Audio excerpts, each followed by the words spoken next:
Hello everyone, welcome you all in Learn to Teach with Dr. Manoti Shrivastava. Hope you all are fine and safe and using your time and good things. Student, मेरे channel Learn to Teach with Dr. Manoti Shrivastava में हमने अपनी जो last video complete करी है उसमें हमने जाना है कि एजुकेशनल क्या रोल होता है क्रिएटिव मॉडर्न वैल्यूज।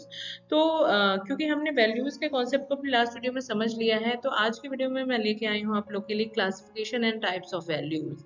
अगेन ये जो हमारा टॉपिक है ये नॉलेज एंड करिकुलम बीएड का जो फर्स्ट ईयर है उससे रिलेटेड है और आई होप आप इसको समझ पा रहे हैं। जो मेरा पर्पस है आप लोग तक क्लियर एक्सप्लेनेशन देने का वो आप तक पहुंच पा रहा है। तो चलिए आज का टॉपिक स्टार्ट करते हैं।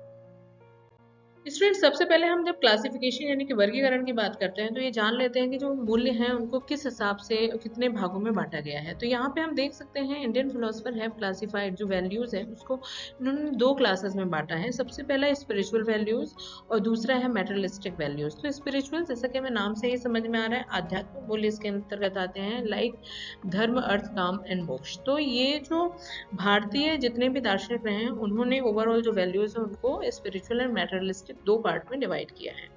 वहीं हम मेटरलिस्टिक वैल्यूज पे आते हैं तो मेटरलिस्टिक यानी कि भौतिक यानी कि सांसारिक जो कि आपको दिखता है, they meant such value that are related to our worldly life that provide direction to our social behaviour, जो कि हमारे सामाजिक व्यवहार को निर्देशित करती है। जैसा हमें मेटरलिस्टिक वैल्यू मिलेगा हमारा बिहेवियर भी कहीं ना कहीं वैसे ही हो जाएगा, जैसे कि लव हो गया, सिंपैथी हो गई, ह्यूमैनिटी हो गई, कॉपरेशन हो गया और पैट्रियोटिज्म। तो ये बेसिक से कुछ क्लासिफिकेशन है according to Indian philosophers. Student, Indian philosophers के बाद अब हम ये बात कर लेते हैं कि जो वैल्यूज उनको कितने प्रकार में हम बांटते हैं। तो there are 4 types of values. तो पहली है इथिकल एंड मॉरल वैल्यूज, नैतिक मूल्य जैसे कहते हैं। दूसरा है एस्थेटिक वैल्यूज, सौंदर्यीकरण से संबंधित जो वैल्यू होती है। सोशल वैल्यू, सामाजिक मूल्य। और दूसरा है last one is religious value यानी कि धार्मिक मूल्य। स्टूडेंट, जब हम मॉडर्न वैल्यूज की बात करते हैं तो उसमें दो चीजें हमारे सामने आती हैं, एक तो इक्वालिटी और दूसरा इंडिविजुअल अपॉर्चुनिटी। तो इक्वल का जो मतलब होता है equality, it's called providing equal opportunity to equal facilities for education to all children without any discrimination. There should be no any discrimination according to age, caste, class, gender. उसके आधार पर जब हम सभी बच्चों को एक समान स्तर पर देख के उनको शिक्षा का समान अवसर देते हैं तो वो इक्वालिटी और ये एक मॉडर्न वैल्यू जो कि एजुकेशन ने इनकलकेट की है उसके अंतर्गत हम देखते हैं। वहीं हम इंडिविजुअल अपॉर्चुनिटी की अगर बात भी करें तो साथ में but the scholars differentiate equal opportunity and equal facility आज कंसर्न। तो इसमें भी हमें कहीं ना कहीं मतभेद देखने को मिलता है। और जब हम एजुकेशनल अपॉर्चुनिटी की बात करते हैं तो equality of educational opportunities as equal that is equal curriculum for all the children of the country, यानी कि देश के सभी बच्चों के लिए जो पाठ्यक्रम है वो लगभग समान होना चाहिए। ये बात करता है आपका इक्वालिटी। तो इंडिविजुअल अपॉर्चुनिटी का यहाँ पे यही मतलब है कि हर एक व्यक्ति में जो क्षमताएं हैं, जो क्वालिटीज है उसके अकॉर्डिंग उनको आगे बढ़ाना, प्रमोट करना, स्किल्स को डेवलप करना, वो स्ट्रेंथ उनको विकसित करना। तो ये होती है आपकी individual opportunities.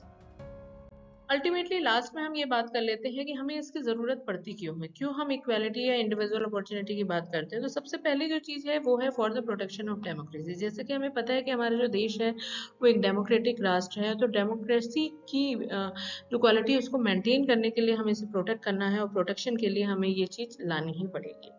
For the individual development, और हर एक व्यक्ति को एक ही तरीके से हम विकसित नहीं कर सकते, हर एक व्यक्ति में अलग क्षमता है। तो इंडिविजुअल डेवलपमेंट तभी होगा जब हम हर एक व्यक्ति को इंडिविजुअल अपॉर्चुनिटीज देंगे। Abolition of class discrimination, and बहुत समय से जो भारत में ये कास्ट या जाति या जेंडर की जो भेदभाव देखने को मिला है, जब तक वो समाप्त नहीं होगा तब तक हम लाख ये मान लें कि हम डेमोक्रेटिक कंट्री में हैं, लेकिन वो सही मायने में उतने परसेंट ऑफ बिलीफ तब तक डेवलप नहीं कर पाएंगे। तो इसकी भी एक आवश्यकता है जिसके लिए हमें ये मॉडर्न वैल्यूज डेवलप करने हैं। And for the advancement of the society, और समाज के विकास के लिए उसको प्रोत्साहित करने के लिए जरूरी है। And ultimately for the economic development of the nation, और राष्ट्र की आर्थिक विकास करने के लिए भी हमें इक्वालिटी, इंडिविजुअल अपॉर्चुनिटीज जैसे मॉडर्न वैल्यूज को विकसित करना होगा।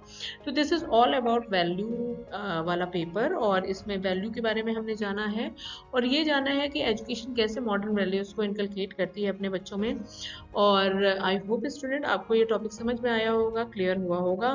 तो चलिए मिलते हैं अपने नेक्स्ट वीडियो में नए टॉपिक के साथ, सेम अपने channel learn to teach with doctor doctor Vinodi Srivastava में। तब तक आप अपना ख्याल रखें, फैमिली वालों का ख्याल रखें। मिलते हैं, बाय।